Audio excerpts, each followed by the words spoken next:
Just was making sure. All right. Good evening, everyone. I want to thank you for coming to our second history talk of the year. I appreciate you coming out into the cold weather and joining us tonight here at the Champaign County History Museum. My name's Will Best. I'm the museum manager here. If this is your first time in the museum, we will be keeping our doors open after the history talk, so if you'd like the chance to be able to quickly peruse through our exhibits, you are more than welcome to do so. That being said, I'll now welcome our two speakers for tonight, which is a rather unique thing that we are doing, but at the very least it's going to be an absolutely fantastic talk on the story of Memorial Stadium. Benjamin A. Bross grew up in Guadalajara and Mexico City in a multicultural environment.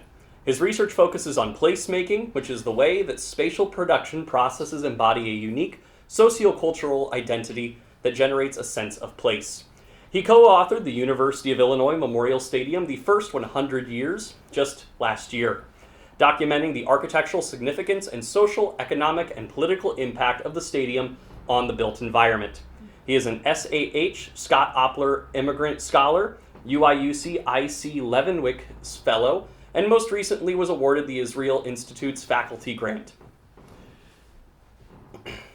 Bross, a licensed architect, has worked professionally for over 30 years in the design, construction, and development of over 75 projects in 8 countries across 3 continents. He holds a PhD in history from the Universidad Iberoamericana, Mexico City, and urban design and bachelor's of architects from UC Berkeley's, and a master's of architecture from Harvard's GSD program.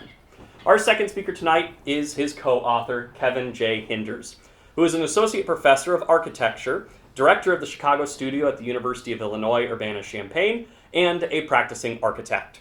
He studied at the University of Notre Dame du Lac and Cornell University.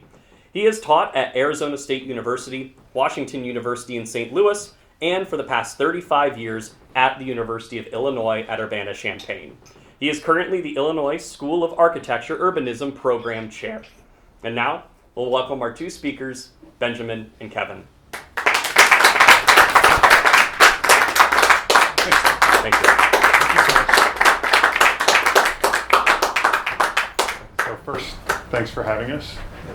Thrilled to be here. Are you going to be on that side? Which I do? I thought you just wanted a scale thing. Maybe stand closer. Proportionally. Yeah. All right, so tonight's very casual. If you have a question you want to ask, go ahead and say whatever. I'm happy to answer any questions now or later, so however you want to do it.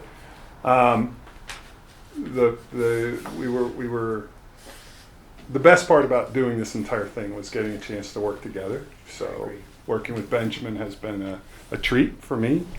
And I guess sooner or later I hit this one and I hit the button, right? Okay. So this is the book. It was published by Routledge, Taylor and Francis. And we were fortunate because it actually came out right before, there you go. Okay. It came out right before the 100-year celebration, right before the rededication. So we were very happy that we were able to make that deadline. So, okay. So tonight we'll just briefly talk about this as a case study. So Benjamin and I are both interested in context, and the context that helps produce a piece of architecture. And then subsequently we'll talk about the stadium itself and how it then subsequently affected the context of Champaign County and in fact all of Illinois. You want to? Yeah, I want to first reiterate what Professor Hinders said, which is thank you very much for having us here tonight. It's really an honor. Second, I would agree that while the project is wonderful to have written this book with Kevin, it really was the nicest part of it was to work with somebody who's so thoughtful, analytical, and really has a great personality that allows us to work with them. It's great. So I was privileged. Thank you. And yes, we're very much interested in looking at architecture not simply as an exercise of aesthetics, but how a building comes to be and then what its impact is on everything around it. We often think of it as what happens when you drop a pebble in a pond and it ripples through, and then what those ripples do in relationship to everything around it, and then often those ripples come back and once again shape the built environment and our perception of it. So briefly, in just talking about the context, most of you probably know a lot more about Champaign County, although having lived here for 35 years, I feel a little bit of knowledge here. But, it's a formation based upon the fact that we used to be a swamp. The swamp was formed by the Wisconsin glaciation period, and for the most part, even the positioning of the stadium is a product of that kind of context. So we can talk about economic context, geographic context, historical context, and we'll probably touch on many of those, but if you have any questions about something that we don't cover, please let us know. Clearly, we're here because of the ICR Railroad, right? And the fact that the ICR, Stephen Douglas, convinced the federal government that you might want to run a secondary line from Chicago down to Centralia as opposed to just the primary line, which was from LaSalle, Peru down to Centralia. And of course, that begets our kind of predecessor. And then the other aspect of that is why did they even decide that they needed these railroads? And that was fundamentally because Illinois has a lot of coal. Illinois had the opportunity to be producing an awful lot of agricultural products, but we had no way of getting them to market. And so subsequently, the railroads really begat that process. And of course, the railroad is within ear distance, at least tonight, of where we're standing, and was a huge, huge thing in the creation of the stadium itself. So, to give you an idea of why history matters, besides being something interesting to discuss at dinner, is that we're again talking about the exact same topics in 2025 as they were being discussed at this period. Energy. Illinois becomes a state, and one of the reasons why it becomes a state is because it's blessed with amazing agricultural output. The marshy fields and so forth are great for agriculture, the dark soils and so forth, the Mississippi, the entire watershed region. But so you have great agriculture, but you also have coal, and coal is incredibly dense energy. In terms of the amount of energy you have to expend to then get energy out of coal, it's a great investment. And this makes Illinois an amazing place for people to move out and to start industry and so forth. And it made Illinois go from a state that was about 10,000 people before 1818. By the 1950s, it is the third largest delegation in the entire United States in terms of the House of Representatives because of the rapid population expansion of the state. And why? Because energy is cheap. And so you can produce a lot of energy, whether it be for the trains or for the turbines or whatever it was. So this is a topic that is relevant again today, making cheap energy available. So in talking about the stadium, we'll get into the context of that a little bit. These two gentlemen are probably the biggest movers and shakers. George Huff to the left, and Robert Zupke, who he hired to take over the football program after they had had any number of very, very good programs. Zupke's the first one who, though, has a national championship, even though there's a previous lawyer who was the captain of the team, or the coach of the team, who went not only undefeated, but only allowed a few points the entire season. So what we want to look at with the athletic associations is they really had two reasons for wanting to do this. Number one, collegiate school spirit was hugely important. And number two, finances. Huff really, really wanted, he was a brilliant man, but he also was very, very concerned with the physical well-being of the students, not just their mental well-being and their learning. So as early as 1910, the first homecoming in the United States takes place, and this is mostly because of ECBA. It was a 3-day event. It was really focused around football. By 1915, the Athletic Association is getting about $34,000 for football tickets. Advance that 10 years, and it's almost 10 times that amount. That's the growing interest in football in America, especially collegiate football. Obviously, professional football comes later after one of our great heroes, Red Grange, signs on with the Chicago Bears. But for our purposes, Huff sees this well in advance. By 1916, he's traveling to what we'll call right now the Big Three. He's going out to Harvard, he's going out to Yale, he's going to Princeton, he's also going to Columbia, he's going to a bunch of schools out east and saying, what do their facilities look like? But his vision that this is going to become a piece of an over 100-acre element that's going to be filled with gymnasiums, it's going to be filled with field houses, it's going to have courts, it's going to have places for people to play ball, and he just kept calling them ball fields. And he was convinced that if he wasn't very vocal, this was going to get passed by, because up until then there was a committee. It was named after Daniel Burnham, who people may know was in the 1893 World's Fair. They had the Burnham Committee on our campus. Burnham himself was the only one on the committee who didn't create a master plan. But the master plans were coming very, very fast. Almost everybody was on the committees producing one a year, and sometimes even more. And what that was doing was it was making Huff a little angry and anxious, because he didn't see the Athletic Association being included. So he writes a letter to the president and gets a kind of yes, we will from now on. And what that did was that created a kind of a detente, because the question was really, where do we put this thing? And the university is beginning to acquire a lot of land.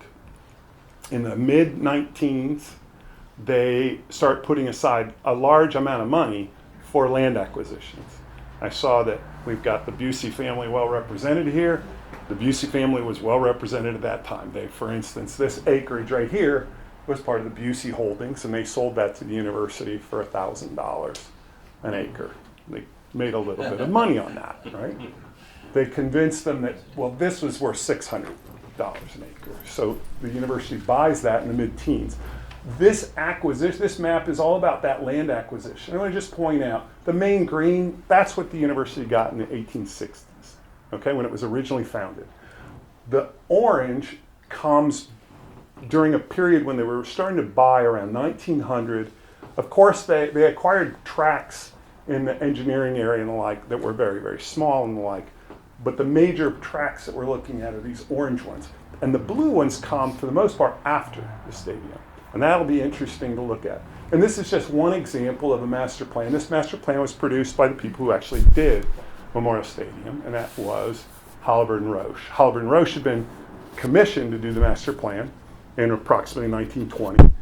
And their master plan was then almost immediately supplanted by a subsequent hire, which was Charles Platt, excuse me. And Charles Platt basically master planned the university from 1920, which includes Kinley's great 40 new buildings, up until his death in the early 30s.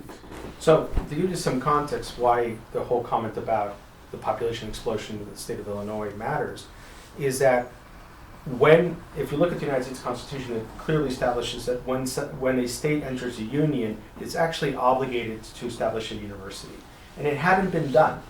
So one of the reasons why was the southern states were very much against having to be obligated to any kind of these.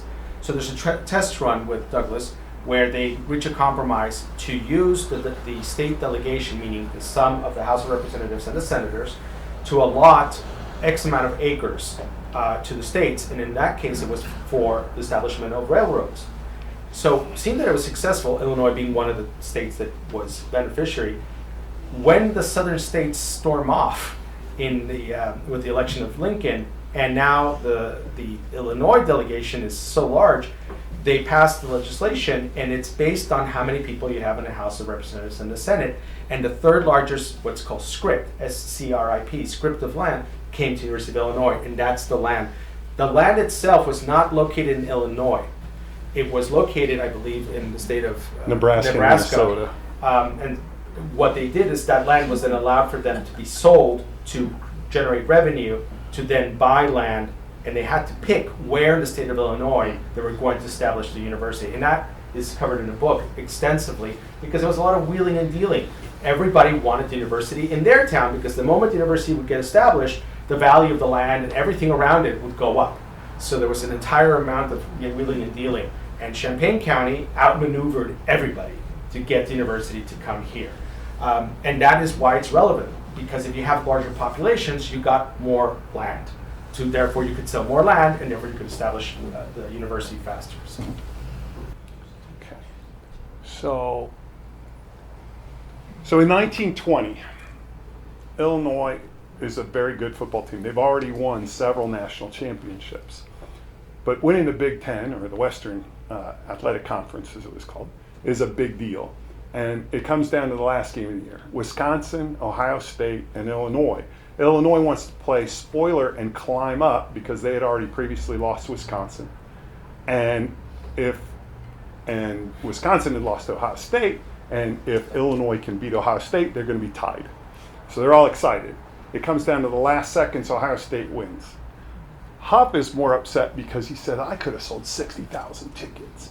But the Lumberyard, as it was known, their stadium, only held 20, 17 with 3,000 standing. They told everybody else, go to outside the gates and look through the gates if you want. The Ohio State people, of course, being Ohio State people, I'm from Ohio, so Don't take it the wrong storm the field and everything else. But Huff was convinced that he had missed a huge opportunity. So within weeks, he goes to the Board of Trustees and says, I want permission to build a stadium.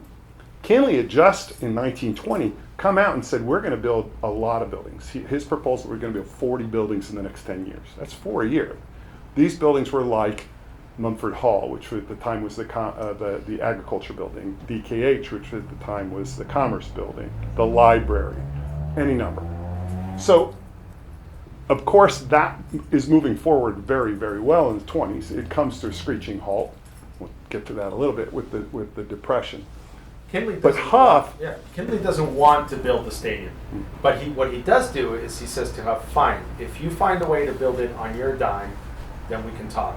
And Huff says, done, we'll do it on our dime. And this is the most amazing thing because it's the only building of its kind that I know of on our campus and in most places where it's actually built on what we'll call nickels and dimes. It's built on $50, $100, $200 donations. It's not built by one individual saying, I'll cover half of the project, like the building in my office is in today.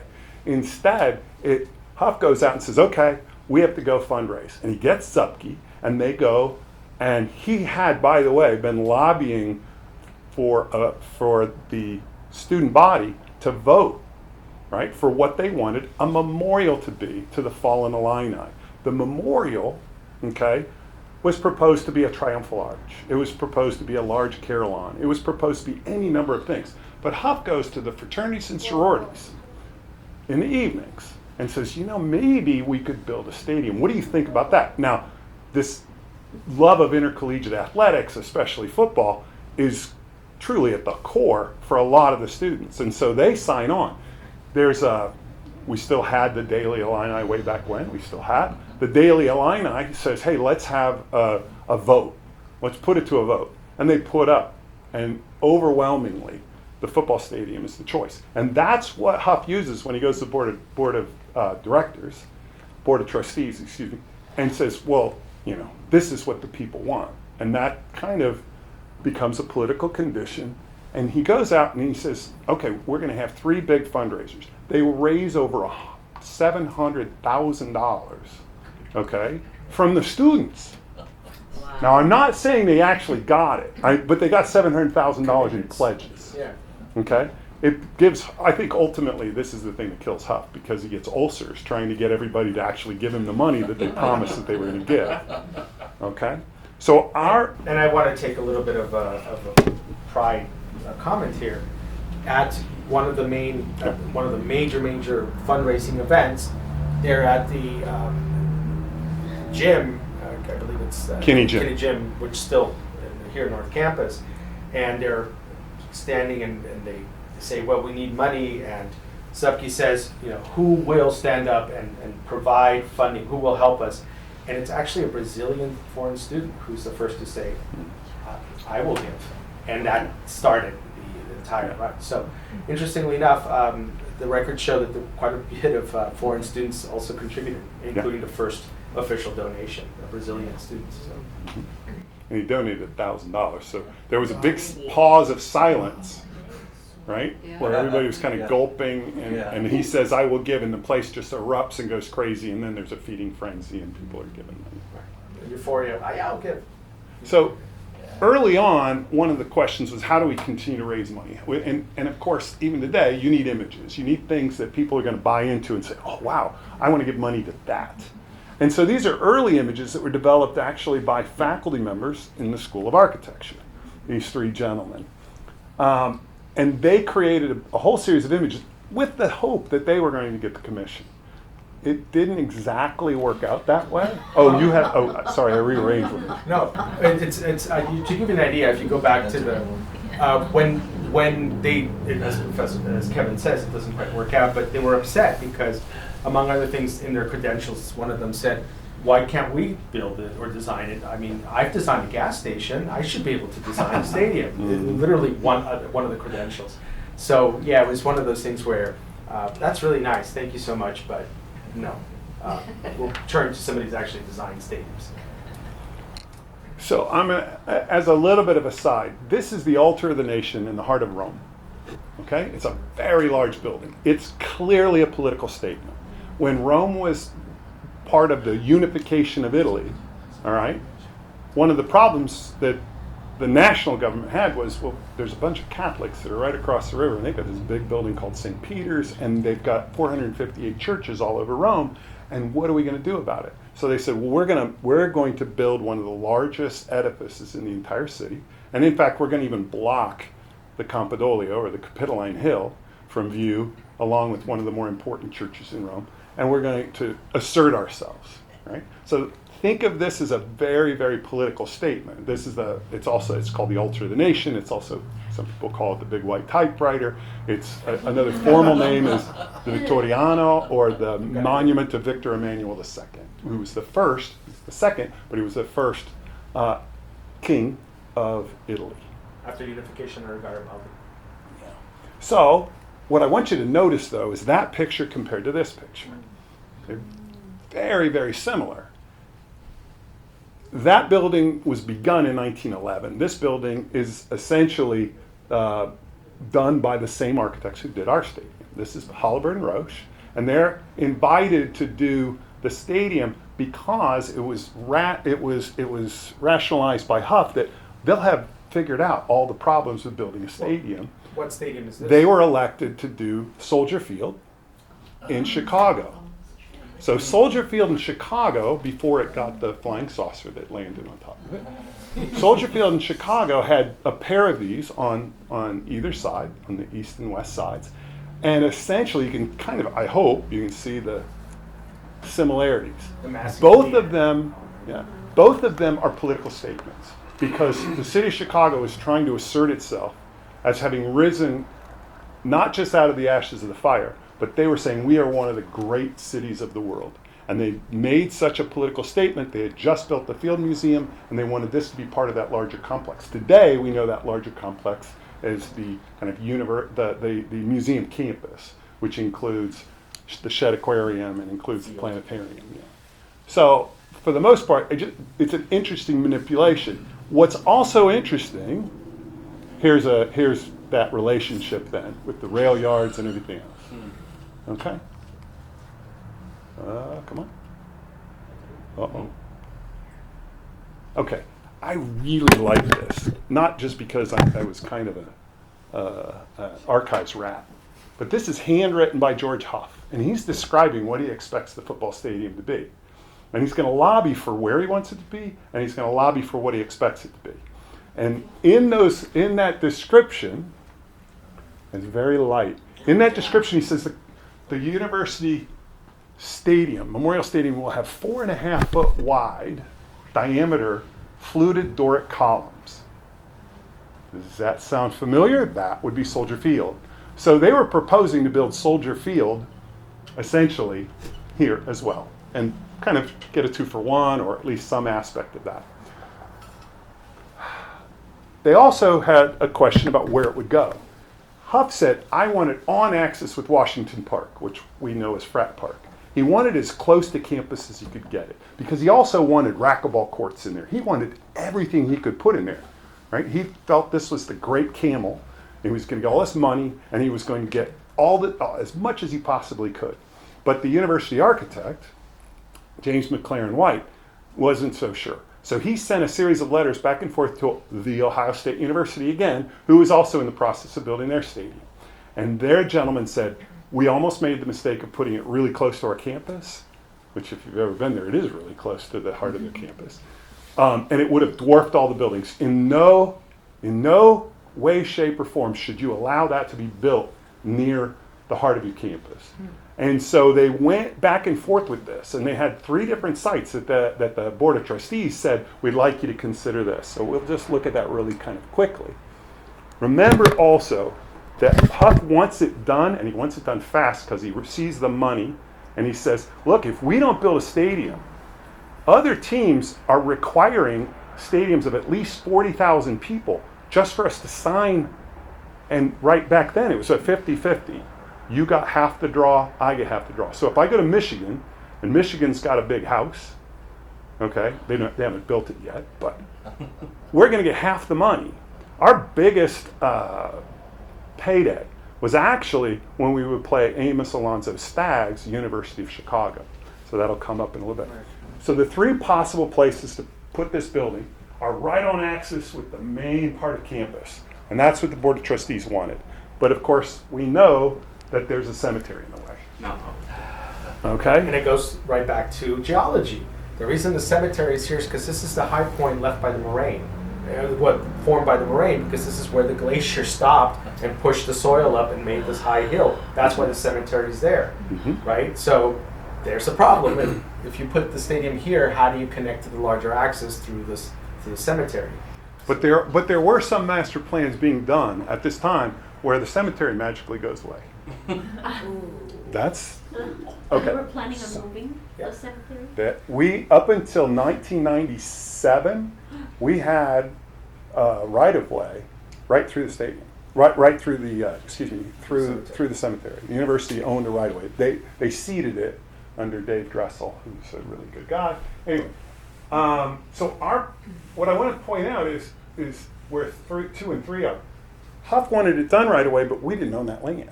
We being the University of Illinois. They hadn't purchased the Stuhlman property or the other properties called College Place. And it comes down to April 1922. They've done all this fundraising. They've gone all over the country. They've identified potential major donors. They've got a beautiful book that has every state maps super glued into the thing, every state, and all the potential donors that they have to go visit to get money from.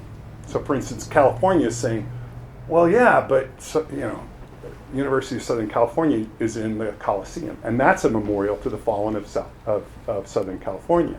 There's also one being done by Benji's Cal State Bears, right? The UC Berkeley Bears. UC Berkeley Bears. So there were actually 4 memorial stadiums being built in California, and we're trying to get money out of them as well.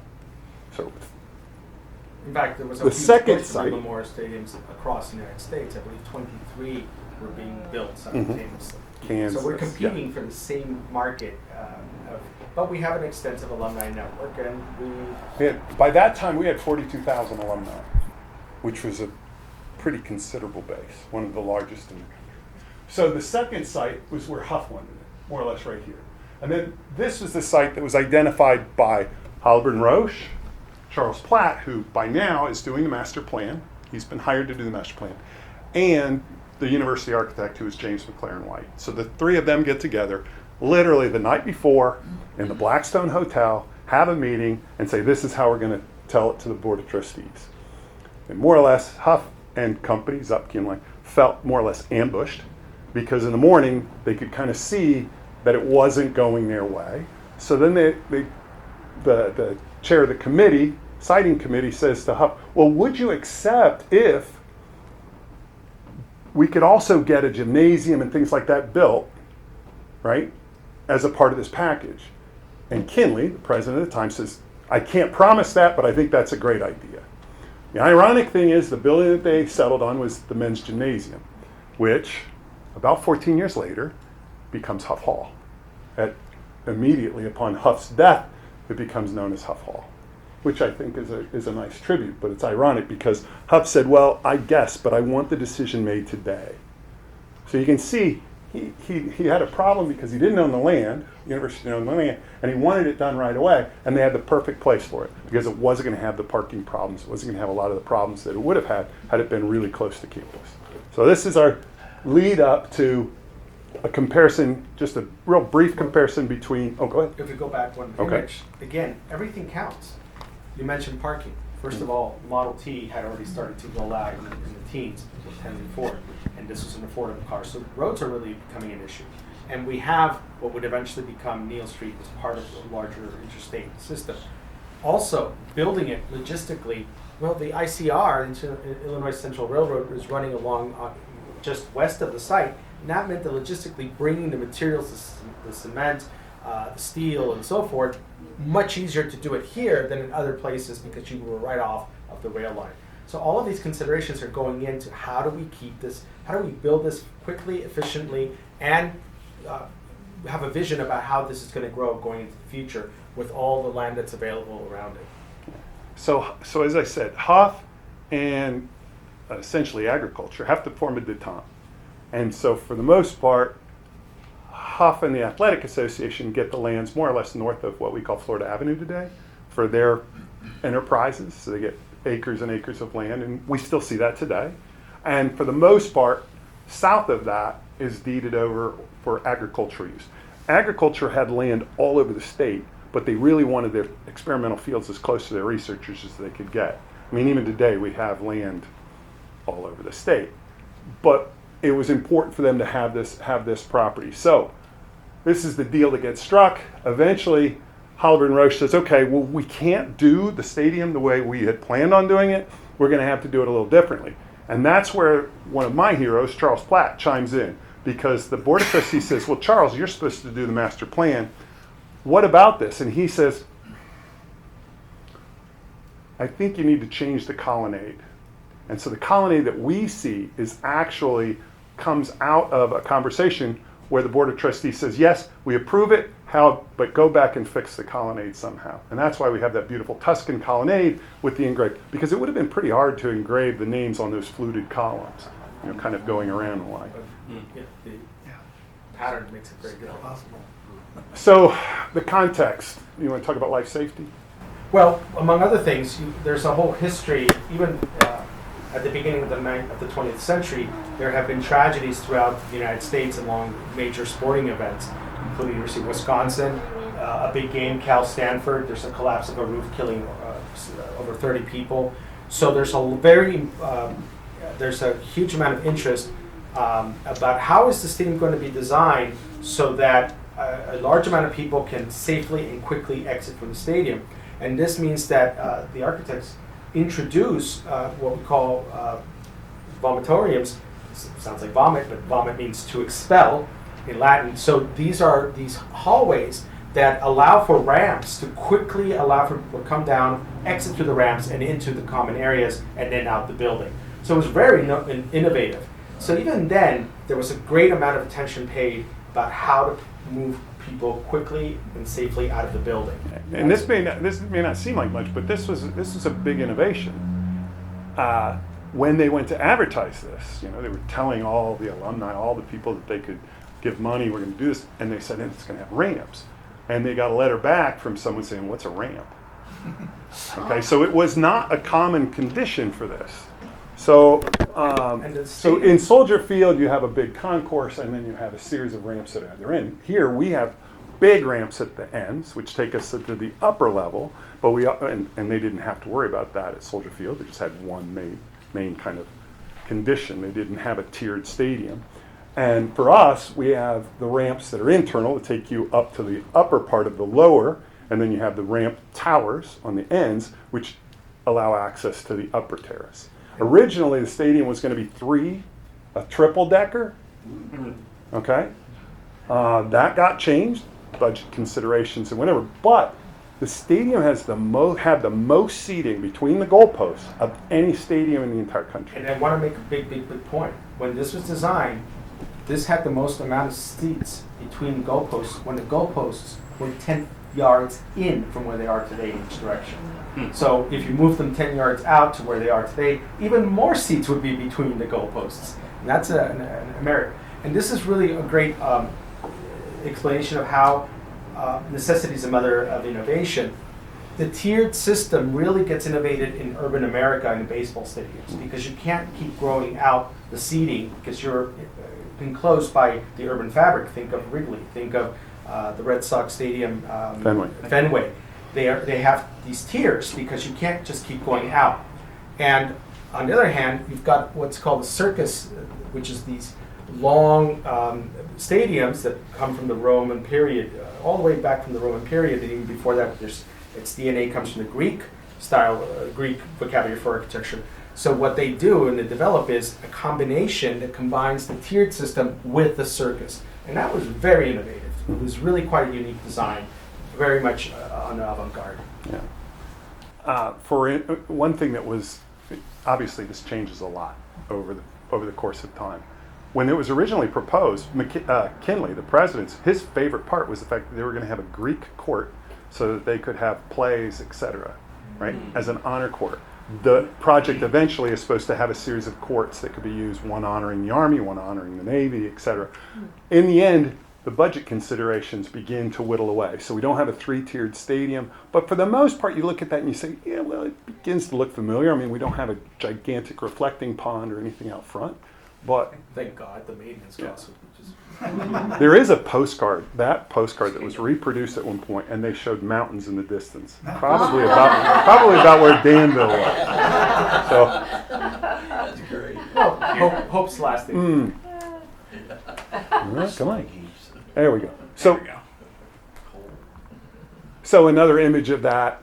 In the end, obviously, the exedra at the end, what we call the horseshoe today, wasn't part of the original contract. So we're just going to show you really quickly just diagrams of how the building kind of works, little bit of plans and sections. You like that? There's lots more in the book. But you used to have the main level, you have the ramp towers that kind of bookend this, and then you have kind of the Great Hall underneath. There's two Great Halls, a West Hall and an East Hall. That'll become important later when the university starts using it for a lot of different reasons. Okay? There was a track and field. Where's this in section? There it is in section. There's the vomitoriums. Yeah. I know it's not where you had too many beers and you go and throw up. That's not what it's for. So the colonnade is up there and overlooks, and that's where the memorial columns are. And then, I'm sorry, just another diagram of how those ramps work. It's actually kind of an interesting helix. Supposedly, one Halliburton had gone to Rome. He had seen a version of this at St. Peter's, the museum, the Belvedere Museum, and he said, "Well, that's a pretty good idea. So let's incorporate that in as well." There is a thing that is a little different about the stadium. At this time, one of the ways that most of the designers are going to do it, they're going to design bays, and those bays get repeated over and over again. And so that would probably a great example of that will be the Colosseum. And you can see it's an arch surmounted by an arch, surmounted by another arch, and then a wall that goes over the top. Easy enough to see. Reproduce that 64 times, go all the way around, and you've got this ovoid form. Okay. The stadium the designer of the stadium had a little bit of a predicament. They were trying to sell columns for $1,000 a pop. They didn't know how many they were going to get. So they couldn't design it in a way where they could make what's happening below line up with what's happening above. And so it's one of those things that, as Benjamin likes to say, once you see it, you can't unsee it. You sit here and you go, Ever. these things should be aligned, etc. But because they didn't know how many columns, they just said, well, let's just divide it and we won't stack things. Trigger We're just warning going for OCD people. Because once the columns, actually the way they ended up, other than the center line here, nothing else will ever line up again, because it's about the distance, equidistance of the bay independently of the bays below. So you will get columns that are off of the main of an entrance here, but then they'll be perfectly over the entrance at someplace else. So once you see it and you go to the stadium, you'll be like, ugh. Yeah, it's an aspect of practicality. It's You almost can like stepping on cracks, you know. You're like, You see it repeated here. There are a series of limestone rondels. There are three different figures. It's kind of crazy. If you look, you start looking, you're going, well, they did save a lot of money. There's only 3 sculpted figures. One is an owl, one is basically World War I, and one is an athlete. But they get repeated everywhere. So there's 2 owls in one area and 2, it's just a mixed bag of what you're going to get. And then finally they were going to build it. So Huff has cobbled together almost $2 million in pledges. Unfortunately, he doesn't have $2 million in his pocket. So they start building. They begin by, they have this kind of groundbreaking. He jumps off the stand. He's the first one, grabs a shovel and says, I'm going to be the first to sink a spade in the ground. So here he is. He's going to start the stadium. And it's going to be a couple of years of great optimism and great angst for him. We're going to show a few pictures, there's literally 60, 70 of these construction pictures between and the same, 22 and the same 24. flooding and problems with that had made this swampland continued to be there. It's just that now there was a stadium going to be built there. And they had decided to site it actually feet below grade. The center of the field is, I believe, 4 feet below the existing grade. So you can imagine that during construction, there was a lot of problems of how to drain the water out, particularly in the spring and summer. In the spring because of the snow melt, and in the summer because of the storms. So you're going to see a lot of, you will see during this period of time of construction, a lot of struggle to meet times and to meet advances, but also a lot of sense of humor, which I think we'll talk about. So you see, the Illinois Central's in the distance. They basically build 2 rail lines, one that goes on either side of the stadium. Those rail lines become really, really important because if you've got literally thousands and thousands and thousands of tons of steel coming from Pittsburgh, you need to be able to get it there and get it as close as you can. So you'll see it's kind of erecting itself. I'm sorry. You want to? Oh yeah, please do. And then you can see go back it's starting to more. grow. Here's one example of what I was talking about. Yeah. It flooded to the point in the first season, in the first spring of 23, that they actually lovingly nicknamed them Lake Supke. Subke, because it was just perpetually underwater. And there was a whole push to. So one of the ways that this stadium immediately had a positive impact on Champaign County is because they had to drain the water. The stadium was the first to push and partially paid for an actual rainwater drainage system for the southern part of the campus because they had to dislocate the water faster. And so that actually was an improvement for the entire community. No. Is it that? No, this part of the campus actually drains to Villa Grove. We flood Villa Grove all the time. Now we try to hold on to our water a little bit longer, but this is it. There are 2 tracks that essentially converge. One goes to the Embarra, and the north part all goes almost directly to the Boneyard, to the Vermilions, and ultimately over to the Wabash River. And all of this water meets just above the headwater of the Ohio River. So they go down to the Wabash. All right. So just more pictures of it under construction. Really quite beautiful structural system, very simple. If you see the efficient cantilever system and the thinning out of the elements, it was actually quite an engineering achievement.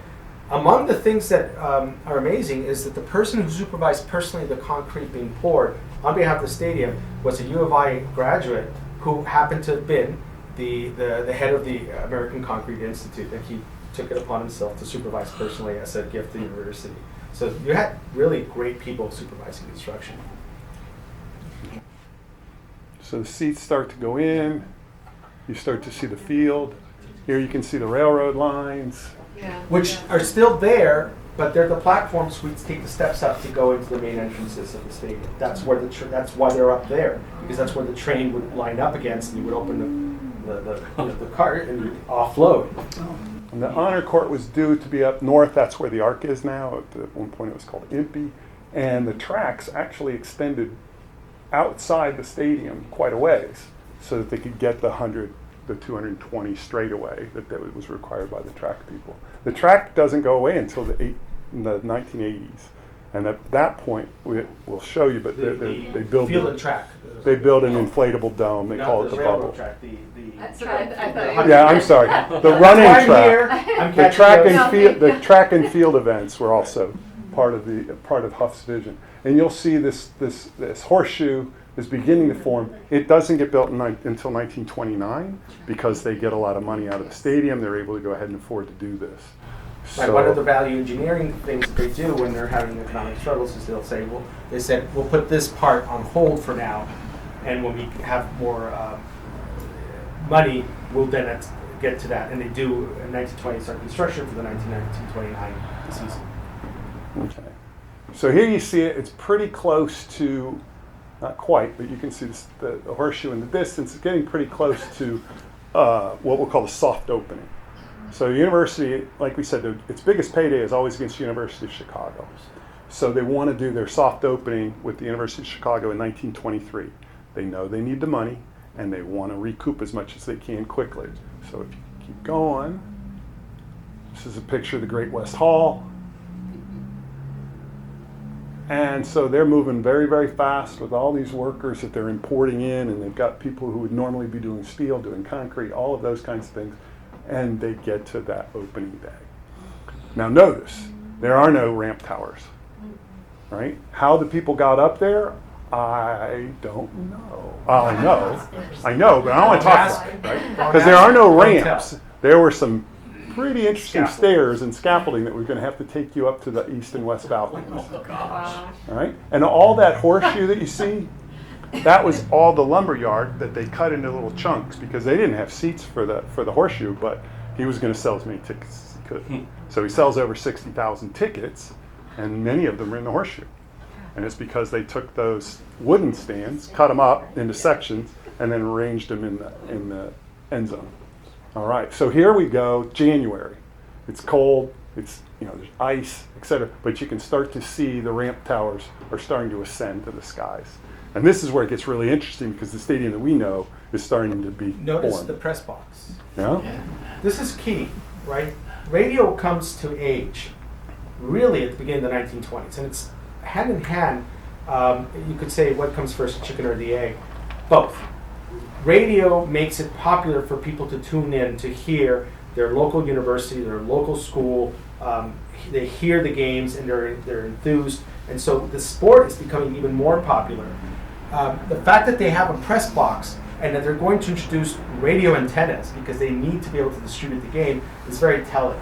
And because of the enthusiasm surrounding games like Illinois playing Chicago, it becomes even more popular amongst the state and among alumni who are living in Chicago and other parts of the state who now really are thinking, well, one day I too will go watch one of these games live, because you can imagine the call out, right? And so has the ball, is running down, and really typified an era where radio and mass media is starting to really have an impact, and things like selling airtime.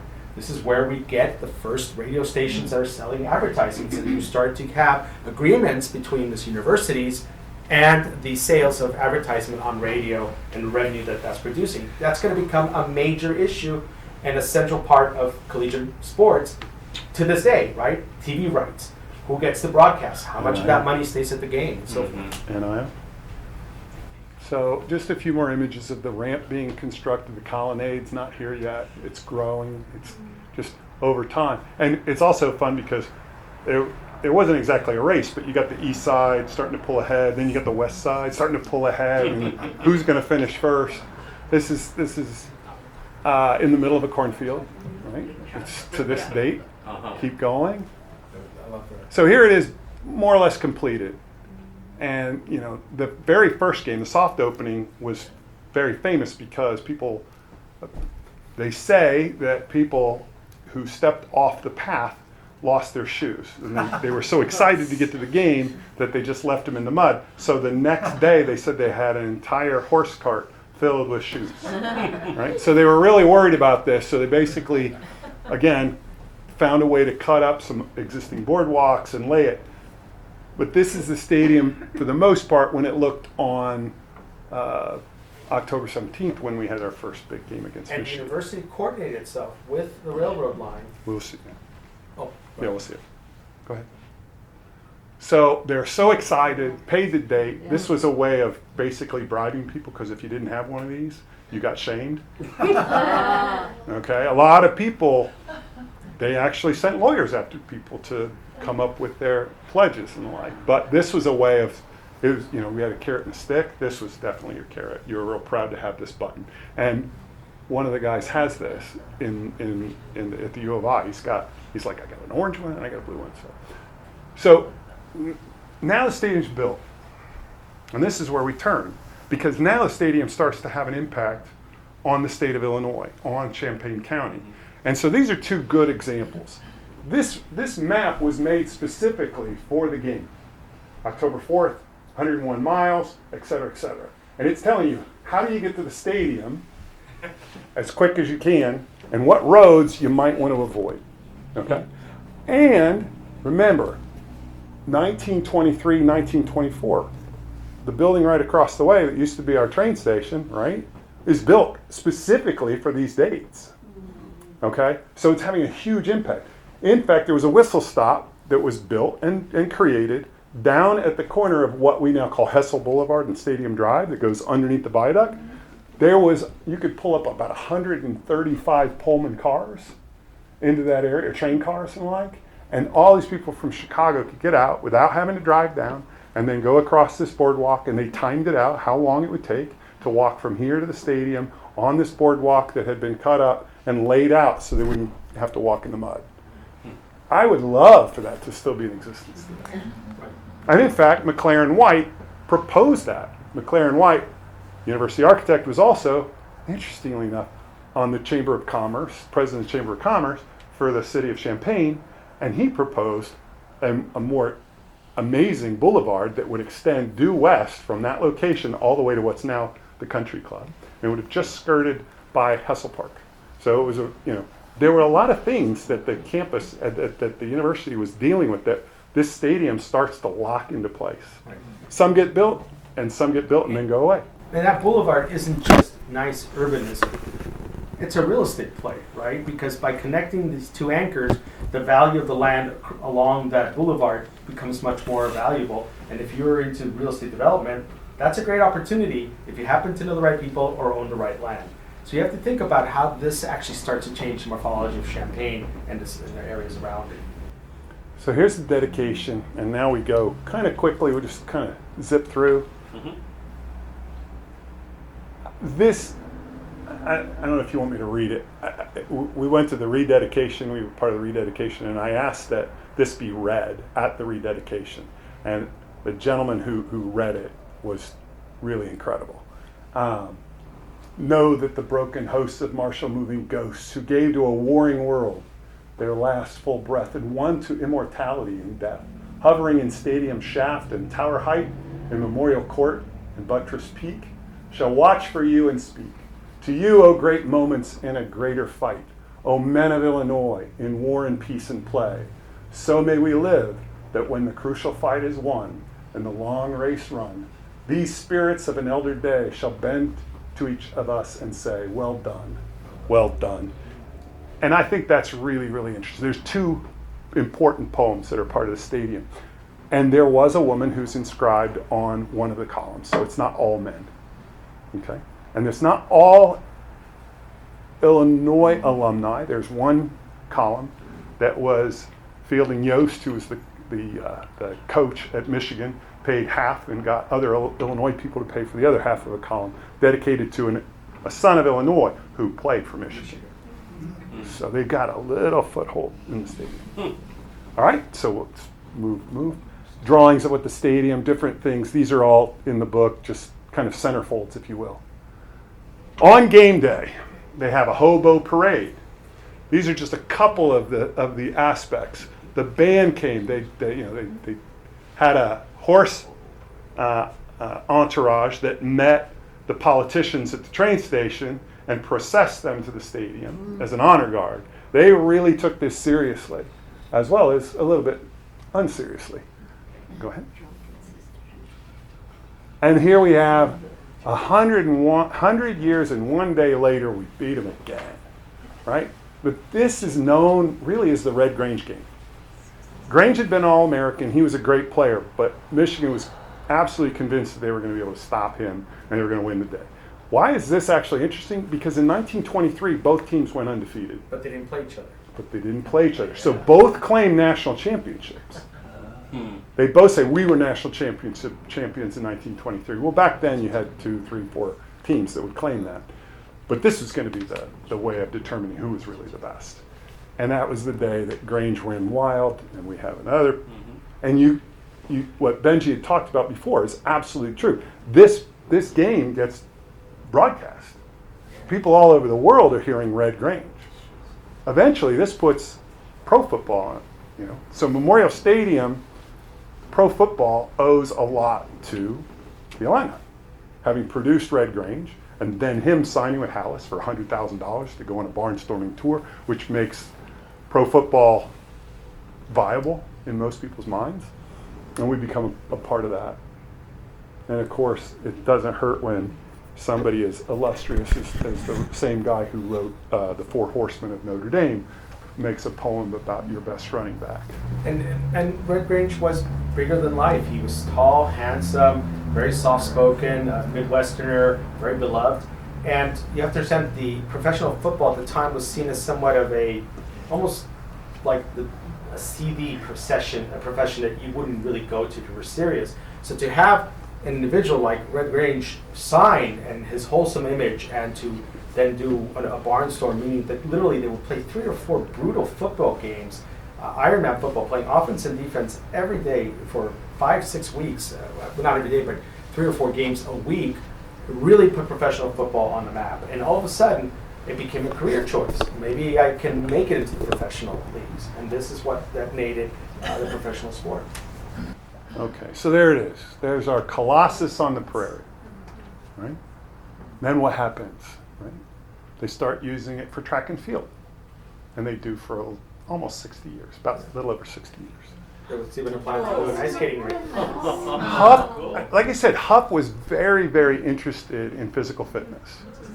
And he said, look, if you'll just meet your pledge, we've got this engineering guy who can put in water, freeze it, and we'll be able to have an ice rink. Now, you know how many broken arms got saved because they didn't do this? Because can you imagine somebody going 432 feet in the Great Hall and then not being able to stop? I can't do a hockey stop. I don't know. So in 29, they build this. And that's when it gets kind of interesting because Huff's starting to bankroll some cash. And he goes to the university in 1929. He says, we want to build an ice house for you, the University of Illinois, an ice rink, if you will. And we'll pay for the whole thing if you can give us some land. So downstairs, there's a beautiful, the traction railroad tracks exhibit. The interesting thing about that is that's McKinley. McKinley is essentially had originally they wanted to put his hospital where the lumber yard was. And then they decided that's going to be too expensive to tear the lumber yard down in 1917. So the university keeps shopping, where can we put this McKinley hospital? It was going to go essentially where eventually the ice house goes. So he gets the agreement in the early fall of 29. And we know what happens in 29 is we've got a big calamity, right, where the stock market folds. Now, the stock market didn't have a huge impact right away, but it sure as hell scared people. But by the beginning of the year, he reasserts, because he said, we're going to retract our offer. But by the beginning of the year, he says, no, the offer's still on the table. We have enough money to do this. There were only 3, some people will say 4 buildings that were financed for our campus in the 30s. Not very many. The president's house, but they had already agreed to do that in the late 20s, before the stock market crash. The men's dormitories, which there's 3, but I'm going to call it one complex, and that was built with federal dollars. the Union, which was also built with federal dollars, and then the Ice House, which was built with the Athletic Association monies that basically came out of the football income. So as we go forward, we're going to start to see. Oh, this is Benji's. He bet me that I couldn't find this picture. He said, "If you buy this picture." I did pay for lunch. Yeah. So I don't let me remember give that. you some context. It may be hard to believe or understand in today's context, but in the 1910s, well, actually, from the late 1800s through the 1930s, schools like Harvard, Princeton, Yale regularly competed for the national championship in football. In fact, President Teddy Roosevelt was a football player himself and actually got involved in the regulation of football because it was considered a brutal sport, and it was. Remember, there was no helmets. It was, there was leather helmets, but people were breaking their arms, and it was pretty dirty. But in any case, UPenn, University of Pennsylvania, in Philadelphia, was a premier program at the time, at the collegiate level, at all levels. And Huff and Zepke make an agreement to do a home-and-home series. They go and play in Philadelphia in 1925, and then they will in 1924, and then in 1925 they would come back. Sorry, 1925, and in 1926 they would come back. For the 1926 game, this is the first time Chief Illini appears. It wasn't a dance. It wasn't. What it was the Quaker of UPenn and the chief, in a sign of fraternity and of respect, actually walked to the center of the field and they exchanged a peace pipe. No dancing at this point. This is just a ceremonial acknowledgement. And from that moment on, the tradition of Chief Illini was born. And yes, we will talk, of course, with the controversies and whatever that would later come. But at this time, this is a sign of an acknowledgement of the two cultures coming together. And they, in both games, Illinois roundly defeats Penn, big time. And that was a big upset to the writers in the East Coast. They're like, oh my God, Illinois beat Penn. The writers in the East Coast were floored by the stadium. At one point, Huff may have been the culprit, but news got out that Illinois was having a hard time paying for its stadium. And Huff might have tipped that off to somebody out east, and they wrote an article that says, be careful, all you schools, you might end up like Illinois, etc. So then they invite him back when the stadium is built, and he dutifully writes, hey, Princeton, Harvard, Yale, you have nothing on the Midwest. Their stadiums are far superior to what we have back east. So the Yale Bowl, the Harvard, they showed them up pretty well. So during the 30s, not a lot happens on our campus in terms of building and the like. And then what happens in 40s?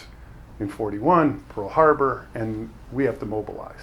And Illinois was a huge part of that mobilization. So, not to talk about everything the university did, but many of the dormitories, many of the fraternity houses became places to house people in the service. But they still didn't have enough room. So the Ice House, which had been constructed, becomes a dormitory, and they proposed that they could put about 1,000 people if they triple bunk in the Great West Hall. They didn't want to give away the East Hall because that was the easier way to get in and out for football games and things like that. But they felt like they could do this. In the end, they didn't. In the end, if you go forward another one, they build out the Naval Diesel School. So you think about the Pacific and how many ships, and the ships that have to transport goods, services, et cetera, across the Atlantic. And you realize we need people that can fix these things in case something goes wrong. So the Diesel School was one of the huge things, and it was housed in the Great West Hall. So there's all these kind of cool drawings about how they did that, where the classrooms, where's the big hall where we can have these large-scale machines, which are still very small compared to the ones that are in actually the battleship. And I want you to realize the Great West Hall is a unique space, even today. It is enormous. It is located in a rather urban environment with accessibility from a rail line, road. So the fact that the University of Illinois had this space made it ideal for the Navy to have the school. That it wasn't a readily available space to have that kind of space in this kind of setting. So it was perfect. And it also helped. there are stories about how Notre Dame was actually saved by the Navy, but I think it really helped Illinois too. Right. We were going to, our population was going to drop dramatically, and this was a way of basically ensuring that the University of Illinois could continue to have the numbers that it needed. So I'll talk a little bit about King. Yeah, I love please. King Neptune. King Neptune is a mascot. It was a real pig, who I think at his height weighed almost 400 pounds. And he was taken all over the state of Illinois, and you could buy him at auction. And the money that you gave for that pig would go to supporting the war effort. He raised an enormous amount of money.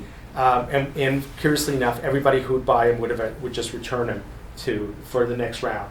And eventually, one of the biggest auctions was held at the University of Illinois Memorial Stadium. And he was just a very beloved figure.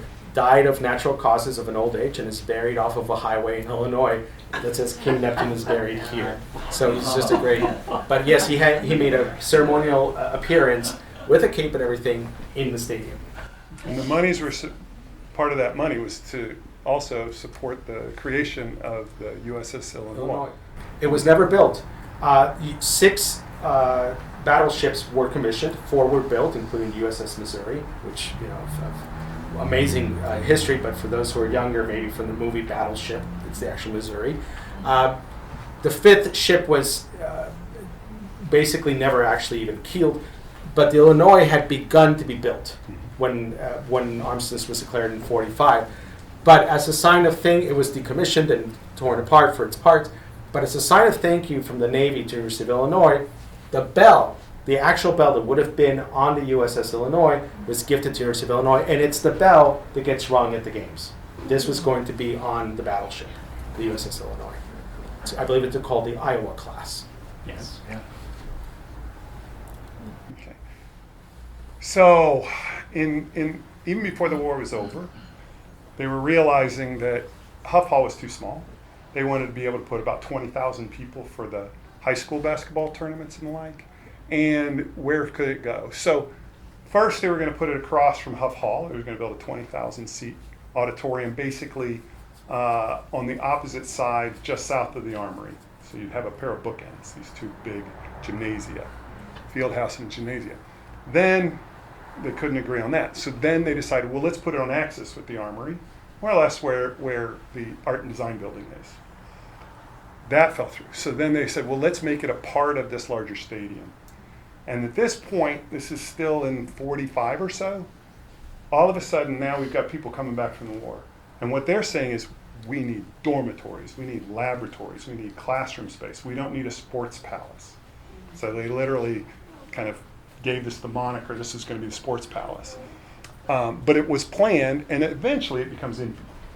But it becomes INPE is for intra-collegiate athletics instead of intercollegiate athletics. This would have been for both.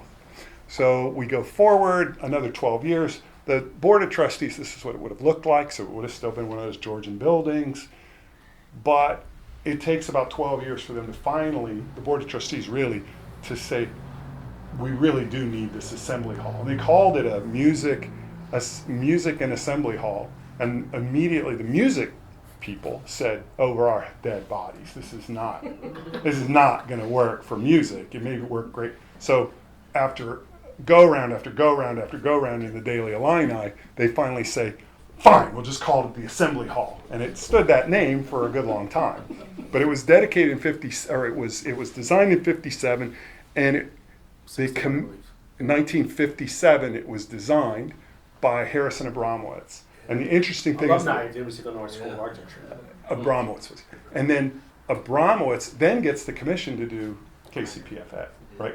The Krannert Center for Performing Arts, which is interesting because he's got 2 major buildings on campus. One minor building, which was subsequently torn down. He does this in 1957, and it's important to note. Most people say it looks like a flying saucer. He gets the commission in May. He unveils it in December, and when he unveils it, he says, the Russians are looking for Spacenik. It came down here. It was very much of its time and its place, and he was very acknowledging of the fact that the space race was on. And he thought it was humorous but serious at the same time. It very much was an attitude of modern architecture to say, this is a modern building like of the space age, and it's on axis with Memorial Stadium. It related perfectly to the center line of the stadium and how it related to this circular building in plan. So it really relates to the stadium and of its time. So, no. And then they put on some press boxes, and eventually they put on the Colonnade Club, and we can see TV that. has now been introduced as a medium. Even though television had been introduced in the 1930s in a very rudimentary way, it becomes commercially viable in the 50s. And one of the things that immediately gets televised are sports events. And what kind of sports events? College football, major sporting event, because regional markets know that people will tune in to see their team. Even if you didn't go to University of Illinois, you had a soft spot for your state school. And one of the reasons why I could see that is because as a kid, I grew up in Mexico, but I saw a lot of Goofy cartoons of Goofy playing college football, right? You can see that was part of that culture that Walt Disney was picking up of Goofy, and it's exactly that, wearing the varsity sweatshirts and so forth. So you really see that the need for a press box that now had gone from just radio, had gone from radio, press, the printed press, to radio, and now television. And you get television station at the stadium. You actually had a television stadium. WILL would be at the stadium. Yeah, we didn't talk about it, but WILL was actually housed in the stadium for a good period of time, and it's where it was where their first TV broadcasts came out of, and there was an antenna and everything else that was put up. So there were 2 annual track and field championships held at the University of Illinois, mostly because one of the coaches was very, very influential, and he convinced them. Some track people will say the second most important event that ever happened was Ronaldo Nehemiah ran the fastest 110-yard hurdles ever, but they won't give it to him because they say it was wind aided. But it was like under 13 seconds. It was unbelievable. Wind aided. Wind aided. The wind was pushing you, and at that. But when you those talk to the distances, that's people who the actually ran in difference. this, Oh my goodness. one of Mary's friends was a track person, Rick, and we interviewed about a half a dozen of the track people, learning about the book. He said, "Oh, it didn't matter which way you ran. The wind was always in your face because the wind would swirl through that, and they were convinced they were always running And against I it." do want to take a minute to talk about that. Huff, from the very beginning, made it clear that even though it was a football and track and field stadium, he wanted it to be Illinois Stadium, not the University of Illinois, the state. And that whether you were a farmer or you were from the city, that it was something that brought pride to the people of the state of Illinois. And that it would be something that people would look forward to visiting, whether to compete or to witness competition. And in fact, from the very beginning, Boy Scout jamborees were held at the stadium for many decades. 4th of July celebrations were held into the 90s here with fireworks. Circuses were held here. The track and field for the state competition were held here regularly for the entire high school and middle school track and field events. So it really was, and there's countless numbers of testimony of young and older people saying, I remember my father in the 1930s telling me we're going to go to the stadium, and it was such a thrill because the Depression was on. Or they would say, I remember as a teenager in the Boy Scouts to go to Champaign to the Jamboree, and it was amazing to be at the stadium. And about the several athletes, the track and field athletes that we interviewed, one of them was incredibly explicit in the sense that he said, I was there for the 1979 track and field national championship, and I decided I hoped that one day I would be good enough to be on the long distance track and field event. So it did exactly what Huff envisioned. It brought the state of Illinois community together, and it was an icon of hope of one day I could too also be here at the stadium. Yeah, all those Bears players that ascribed to wanting to play in Memorial Stadium got their wish, Yep, that's true. In fact, the University of Illinois, the Memorial Stadium hosted several preseason games throughout the 70s. And that was important because it gave the Chicago Bears an alternative path when there was time to remodel the Soldier Field.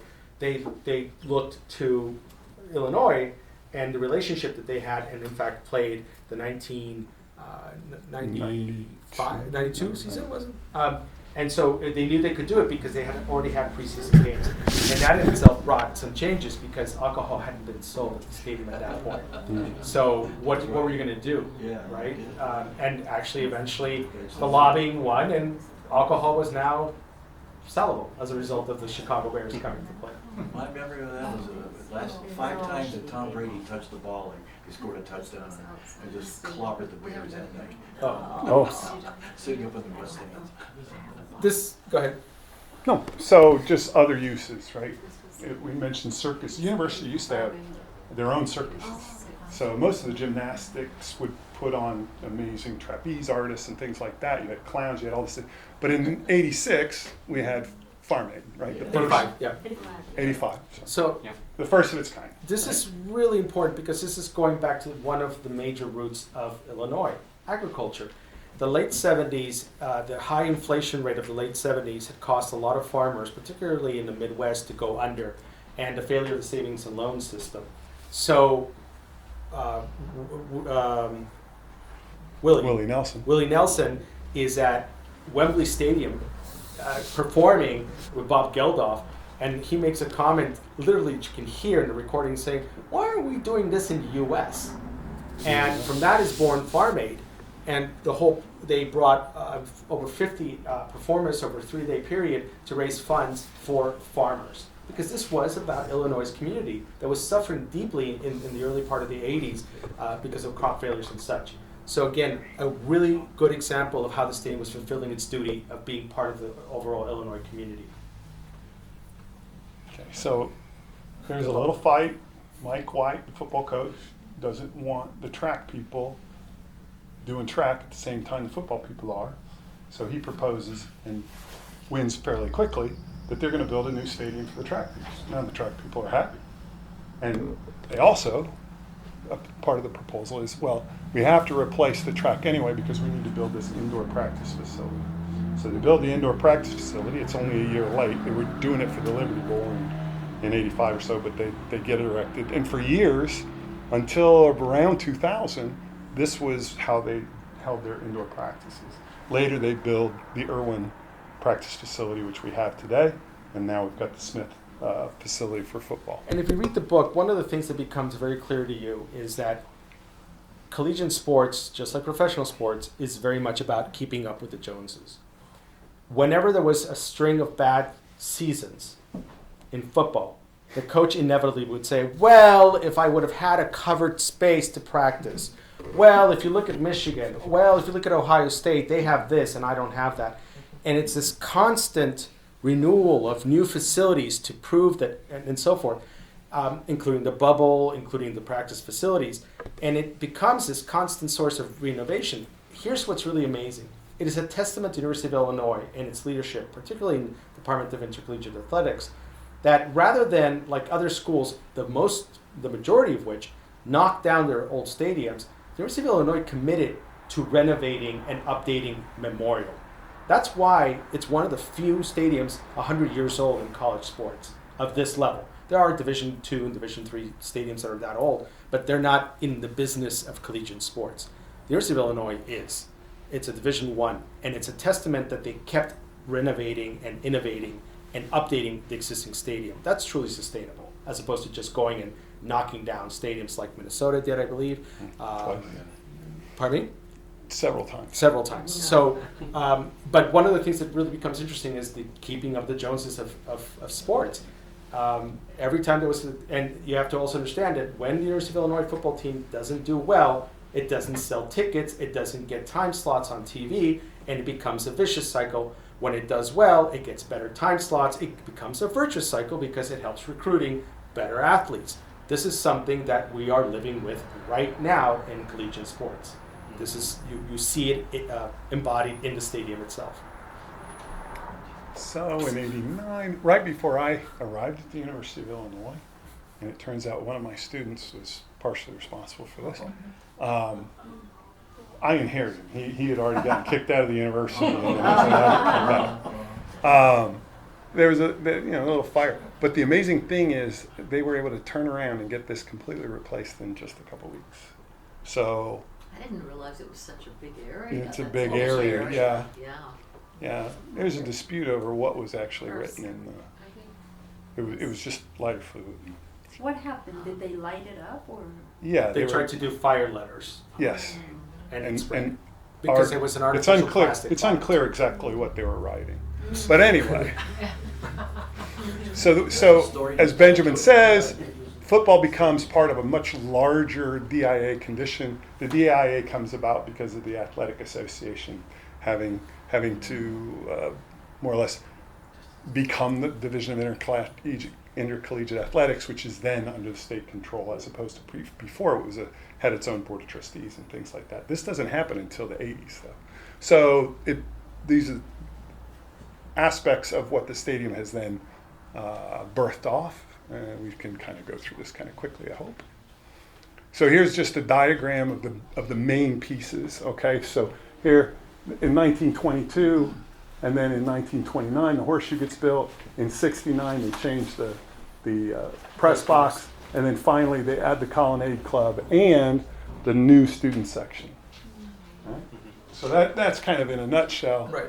A handful of drawings that just hopefully, if you need to see it, you can see how amazing the Colonnade Club is in terms of how it surmounts the existing, and we should be done.